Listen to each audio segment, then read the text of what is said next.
It's time to do the playoff preview videos for the conference finals, and we're going to start in the Eastern Conference as the Barrie Colts get set to take on the Oshawa Generals.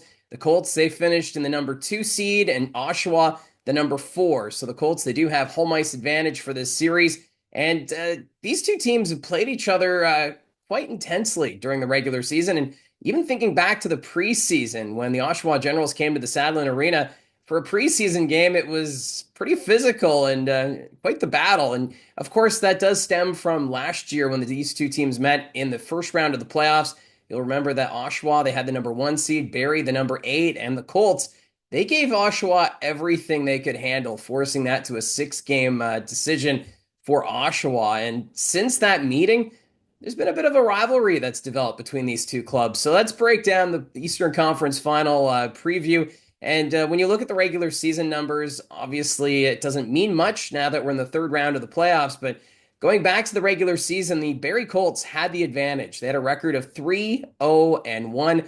The last time these two teams went head to head was back on January 31st. That was where the Oshawa Generals needed overtime in a 3-2 victory.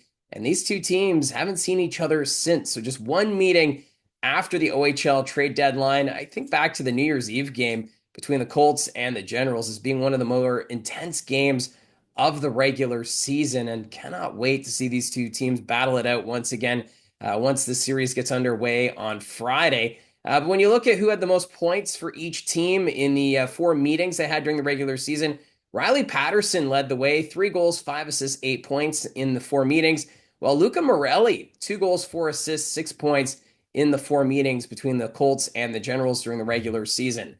Now, when you look at the playoff stats, it's kind of hard to do, just to say, hey, they have so many goals for, so many goals against. What I did was, is I broke it down by goals for per game. And for the Barrie Colts, averaging 4.75 goals per game compared to Oshawa's 4.25 goals per game. So relatively close there, slight edge maybe to the Barrie Colts. And then on the goals against per game, Barrie giving up 3.91 goals per game in the playoffs to Oshawa's 3.33. So give Oshawa the edge there on the goals against front, as they've given up fewer goals in this postseason. So Barrie scoring maybe a few more goals than Oshawa, but the Generals giving up a few fewer goals than the Barrie Colts. This is where it's going to be a very fascinating series. Specialty teams, though, the Barrie Colts 40% on the power play of this playoffs. That power play unit has been lights out at times during this postseason. We saw it in the last few games against the Kingston Frontenacs. While Oshawa, they still have a respectful 34.7% power play unit. So you still can't be taking penalties, at will. You don't want to give the Generals power play time. They have so many weapons up front. And I think that's what's going to be very interesting is the depth that both these teams possess. And that's why I think the power play units can be pretty strong for both of these hockey clubs. But the surprising stat for me here is on the penalty kill. The Barrie Colts, third best penalty kill during the regular season, but in the playoffs, it's struggled. It's operating at 69.2%, whereas the Oshawa Generals, 73.9%. So Oshawa has the edge on the penalty kill. I'd give the edge to the Barrie on the power play. So it's really even how things are looking. The Colts seem to have the edge when it comes to the offense, but defensively, you have to give the Oshawa Generals the benefit when it comes to the stats in the postseason. This is going to be such a fascinating series when it gets underway. The top 5 scorers in the playoffs for the Barrie Colts, Dallin Wakely leads the way. 6 goals, 15 assists, good for 21 points. Second in scoring is Anthony Romani, 9 goals, 9 assists, 18 points. Bo Jelsma, the captain, 7 goals, 9 assists, 16 points.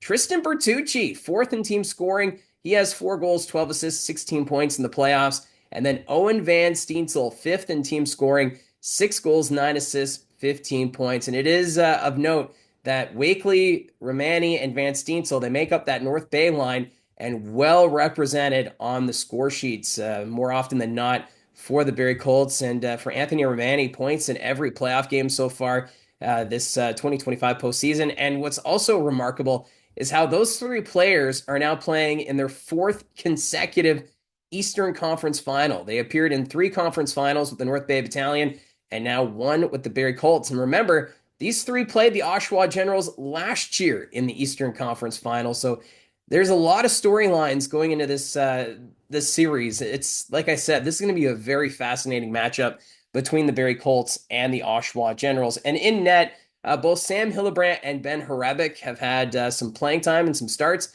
Hillebrand, he's played more of the games and he has a record of 7-0, 3.29 goals against average, and an 897 save percentage. So not too bad there by Hillebrand.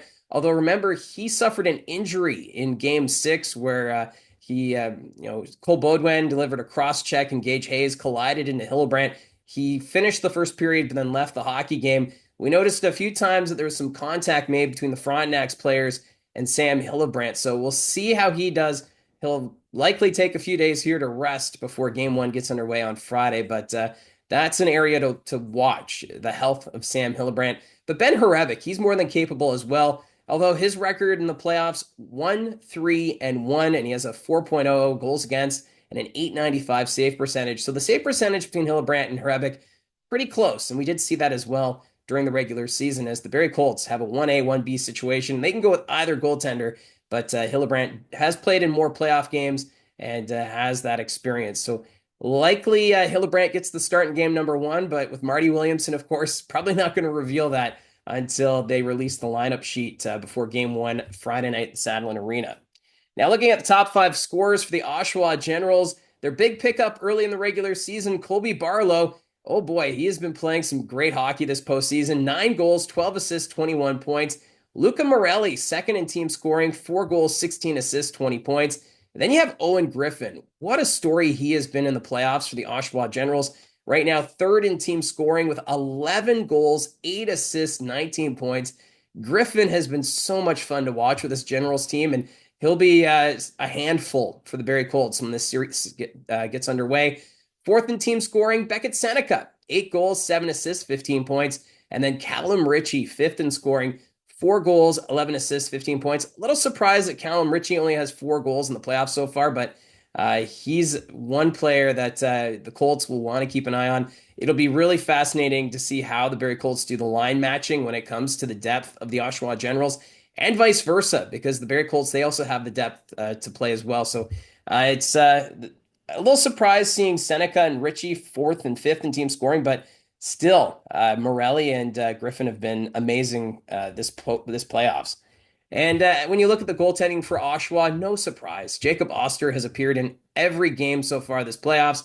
Our 8-4 record, 2.87 goals against, and an 891 save percentage. Remember, he was the OHL's goaltender of the year last season. So Jacob Oster, more than capable of carrying the load for this Oshawa Generals team, setting franchise records with wins and whatnot. So there's no question Oster is going to be ready to go for this series, and he is a goaltender that can be hard to beat at times. And we saw that in the playoffs last year between the Barrie Colts and the Oshawa Generals. And like I said, the last time these two teams met a year ago, that was in the first round. It was a 6-game win for the Oshawa Generals.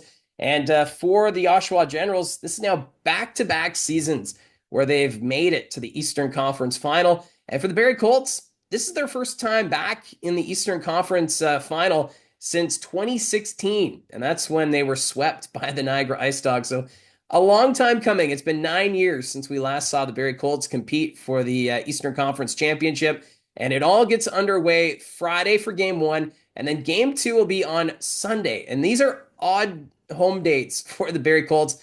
Obviously, they want the team to be rested after playing a game 7 against Kingston last night, but what's fascinating is how Sunday, it's a 6 o'clock puck drop. Barrie typically doesn't do Sunday night games. They used to back in the day when the team first started in the Ontario Hockey League to avoid playing Saturday nights when the Toronto Maple Leafs would play. But eventually that changed and they adopted Saturday nights as their primary home date. But for Oshawa, they typically play home games on Sundays at 6 p.m. So is it a bit of a troll move here by the Barrie Colts? I don't think they'll admit that publicly, but it might be possible. But it is the playoffs. You do get a lot of mind games, but still, I think this series is going to be a ton of fun. There's so much talent on both sides. The goaltending is solid with Oster for Oshawa and then Hillebrand or Hrebeck for the Colts. So these two teams going toe-to-toe, expect it to be physical, expect it to be maybe low scoring. I don't think it's going to be as high scoring as we saw against the Kingston Frontenacs at times in the second round series, but Uh, both teams, if it becomes a goal scoring barrage, these two teams have the talent up front to do it. So don't be surprised if we're looking at another game 6 or 7 series here for the Eastern Conference Final. So it's going to be a ton of fun to cover. I do plan to go to all the games in Barrie and Oshawa because if I do the play-by-play in Barrie, and then I'll do game recap videos after the home games and the road games. That's what I'm planning right now, much like I've done for the other series for the Barrie Colts. So that's how I see it from the booth. Cannot wait to get this series underway. Let me know in the comments section below, who do you think wins this series and in how many games? Thank you very much for all your support. Don't forget to hit like and subscribe, and we'll talk to you again soon.